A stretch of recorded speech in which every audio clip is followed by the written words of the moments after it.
बिस्मिल्लाहिर्रहमानिर्रहीम। वीडियो में हम 7 दिन कब्र में रहने वाली औरत का वाक़या पेश करेंगे और इस कब्र में इसके साथ क्या मंजर पेश आया। बनी इसराइल में एक नौजवान सख्त बीमार हो गया, जिस पर इसकी वालदा ने नजर मानी कि अल्लाह ताला मेरे बेटे को शफा अता फरमा दे तो मैं 7 दिन के लिए दुनिया से निकल जाऊंगी। अल्लाह ताला ने इसे बीमारी से शफा याब कर दिया, लेकिन इस औरत ने अपनी नजर पूरी ना की। इसके बाद इस औरत ने ख्वाब में देखा कि कोई बुजुर्ग फरमा रहे हैं कि ए खुदा की बंदी तू अपनी नजर पूरी कर ताकि खुदा की बाज़पुरसी से महफूज रह सके। सुबह हुई तो इस औरत ने अपने बेटे को बुलाकर तमाम वाक़या बयान किया और इससे कहा कि कब्रिस्तान में मेरे लिए कब्र खोद कर मुझे इसमें दफन कर दे। लड़के ने अपनी वालदा के हुक्म की तामील की और इसे जिंदा ही दफन कर दिया। और इस औरत ने कब्र में दुआ की, ए मेरे अल्लाह, मैंने अपनी वसत के मुताबिक अपनी नजर पूरी कर दी, अब तुम मुझे कब्र की आफतों से महफूज रख। इतने में क्या देखती है कि इसके सर की जानिब एक रोशनदान है। औरत ने इस रोशनदान में झांका तो एक बाग नजर आया जिसमें 2 औरतें मौजूद थीं, जिन्होंने इस औरत को आवाज दी कि बीबी हमारे पास चली आ। खुदा की गुदरत से वो रोशनदान कशादा हो गया और जिससे निकलकर वो औरत बागीचे में इन दोनों औरतों के पास जा पहुंची। और वहाँ पहुंचकर इसने देखा कि बाग में एक पाकीज़ा हौज है जिस पर वो दोनों औरतें बैठी हैं। इस औरत ने इन दोनों के पास पहुंचकर इन दोनों को सलाम किया, लेकिन इनमें से किसी ने सलाम का जवाब न दिया। इस औरत ने इनसे पूछा कि तुमने मेरे सलाम का जवाब क्यों नहीं दिया,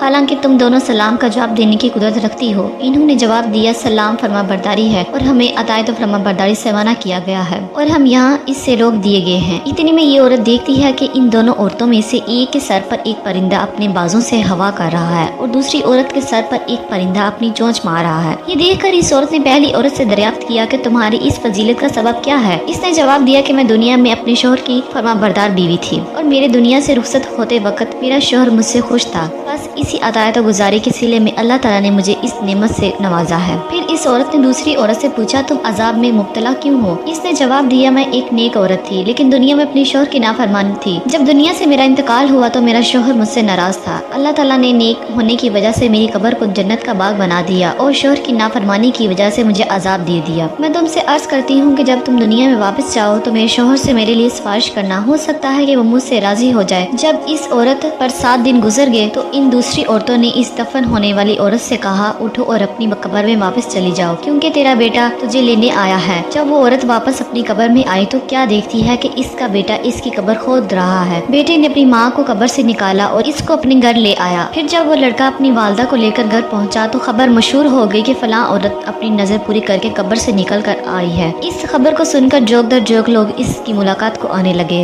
जिसमें उस औरत का शोहर भी, जिसने इस औरत से अपनी सिफारिश की दरख्वास्त की थी। इस औरत ने इस शख्स से इसकी बीवी का तमाम हाल बयान करके इसकी सिफारिश की, जिस पर इस शख्स ने बीवी का कसूर माफ कर दिया। तो इस औरत ने ख्वाब में देखा कि इसकी बीवी इससे कह रही है कि बीबी तेरी वजह से अल्लाह ताला ने मुझे अजाब से नजात दे दी, तेरे भी अल्लाह गुनाह माफ कर दे और तुझे भी इसकी बेहतर जजा अता फरमाए। इस वाक़या से हमें ये सबक मिलता है कि शोहर की फरमा बरदारी का कितना बड़ा सिला है। अल्लाह ताला हमें तमाम बहनों को अतायत शोहर की तौफीक अता फरमाए और हर आन हुकूकुल इबाद की फिक्र करने और इसे पूरा करने की तौफीक अता फरमाए। आमीन या रब्बुल आलमीन। अगर आपको वीडियो पसंद आई है तो वीडियो को लाइक करें, चैनल को सब्सक्राइब करें ताकि ऐसे सबों को मौज़ूद वाक़या आप तक बर वक्त पहुँचते रहें। Thanks for watching.